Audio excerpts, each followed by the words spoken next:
Hi Aries, this is Jav. Welcome po sa ating channel. At ito ay inyong daily gabay tarot reading for May 4, 2025. Kung naka-resonate kayo, comment down. Kung hindi kayo naka-resonate, ibigay niyo po sa iba kasi general reading po ito. This is for you, Aries.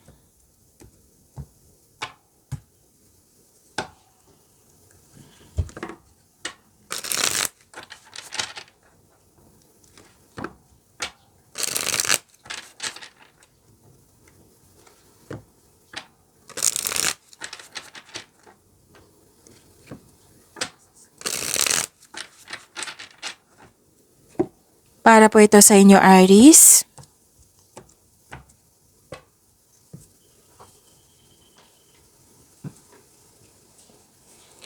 Maraming salamat po sa inyong patuloy na suporta at maraming salamat din po sa mga hindi nag-skip ng ads.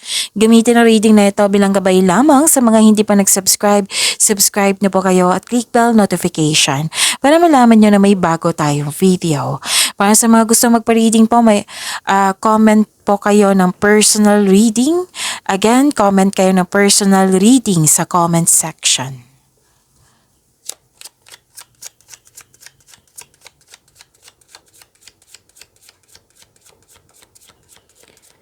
Spirits Guide, mga ganap po para kay Aries, I need 3 cards po.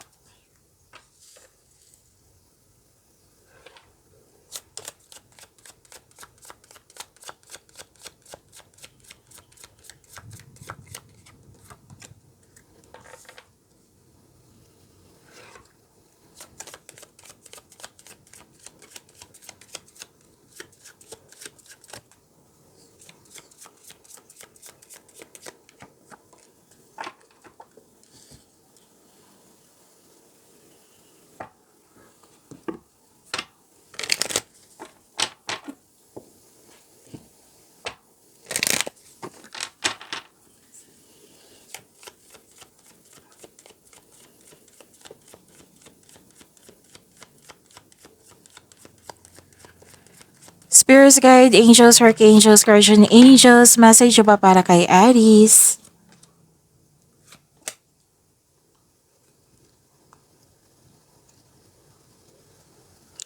Wow, ang ganda naman, Aries. Prosperity. Claim niyo po, Aries, prosperity. May parating na malaking pera or dumating na. Pero doon marami kayong transaksyon ngayon. Maraming nagtatanong, maraming orders, may dumating na proyekto. Basta magbibigay ito ng malaking pera sa iyo. Pero doon opportunity na magbibigay ng malaking pera sa iyo. So claim nyo ha, ang ganda. Cash flow po ito. Aries, so claim nyo po. Tapos sinamahan ka. May companion ako nakikita dito. Sinamahan ka. At okay. Nagbigay ito ng loyalty and support sa iyo. Natuwa ka sa kanyang ginawa. At pwede din na may bago kayong kasamahan dyan. Again, pwedeng may kasamahan ka or bagong kaibigan na mag-aalang loob mo sa kanya. Pwede din na, na bumili ka ng isang bagay or pet para nagbigay ito ng pamper sa iyo. At ang ilan sa inyo na hired as katiwala dito. At may nakita kong good luck and good karma dito. You deserve this happiness, Aries. And yung opportunity na dumating is a positive opportunities. Things going your way.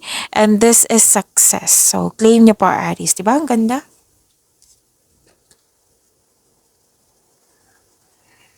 Okay, so andito po si Archangel Gabriel. As you nurture a child, you nurture your own inner child. Both activities are important for you right now. And peace, sabi po ni Archangel Chamuel, peace comes from remembering that the only love is real. Ganda.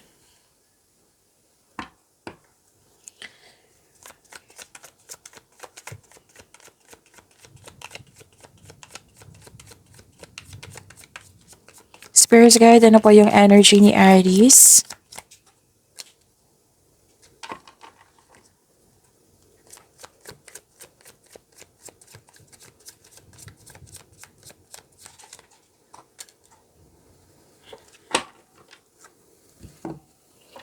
Kung may narinig kayo or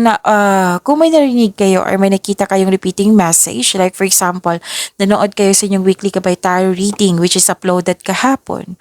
Tapos may napansin kayo na repeating message, yan po yung pinupush ng cards nyo na kailangan nyo bigyan ng atensyon, solusyon at aksyon kung maaari po. So ano yung energy ni Aries?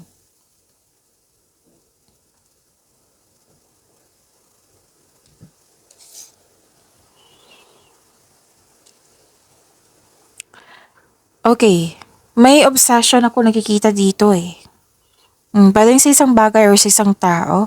Pwedeng may binili ka na hindi mo namalayan na check out mo na, ganun. Basta may gusto kang kunin, may gusto kang ma-achieve, may gusto mo now na. Pwede din na, kasi may sabi ang card nyo dito, you have to control yourself.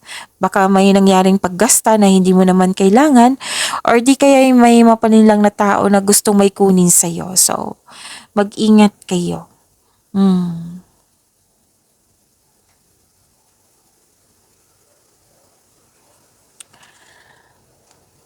At wow, this is success and enjoyment na nag-clarify siya dito sa oracle cards niya. Diba? Dalawang card na po nagsabi niyan. And this is a time of enjoyment and you're feeling safe. Naging wais ka din sa pag-handle ng iyong finances. At the end of the day, hindi ka rin madamot at the same time, masaya ka makatulong sa kapwa mo. And gusto mo ng bakasyon, nagpaplano ka ng bakasyon dito. And sabi ng card dito, you deserve this vacation kasi naging masipag ka sa iyong daily routine. And actually, this is your lucky day.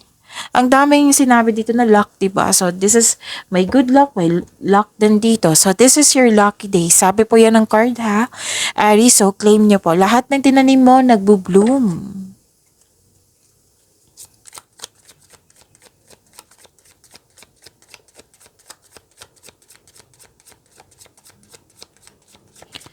Spirits guide career and money ni Aries.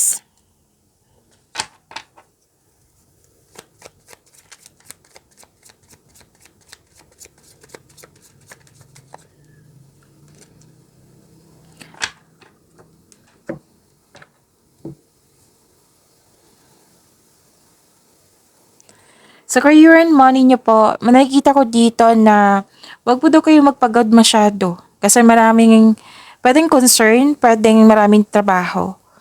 Or may tao dyan na hindi magandang treatment sa'yo. Or kakagaling nyo lang sa party, na na-drain yung energy mo. Oo. Pwede din sobra sa trabaho. So, you are feeling emotionally drained. So, pag-ingatan. Kasi may celebration ako nakikita, togetherness. It might be, nagtrabaho kayo, na may party kagabi, tapos now, nagtrabaho kayo, tapos na-drain kayo. Kasi nga, anong tawag niyan? Hangover? Opo. It might be. Or sobra sa trabaho nga.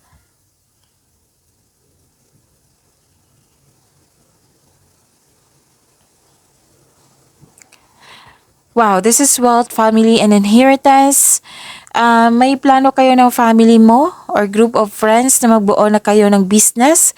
At please know that this group of people is very supportive sa iyo. Makakatanggap ka din ng mana, pensyon, retirement o masaganang ani ng buhay. Nag-spend time ka sa group of people talaga. So, may gusto mong bumili ng property, pwedeng bumili na kayo ngayon.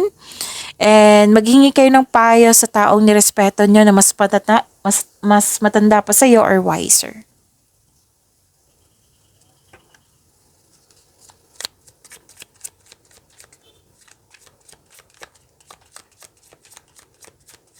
Love life, self-love, partnership, and romance, the Aries.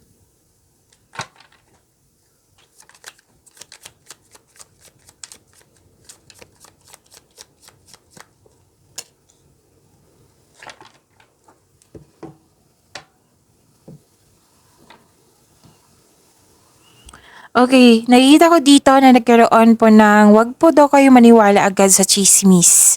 Alamin niyo muna kung totoo ba yan or hindi. Tapos may tao dito na hindi totoo sa iyo. Itanong niyo po sa inyong tuition kung sino po iyan. Tapos may nag-spy, nag-observe sa iyo, may matigas ang ulo, mahirap kausap, may sitwasyon na masakit sa ulo. So yung chismis ha, wag kayong maniwala agad. Alamin niyo muna. Okay?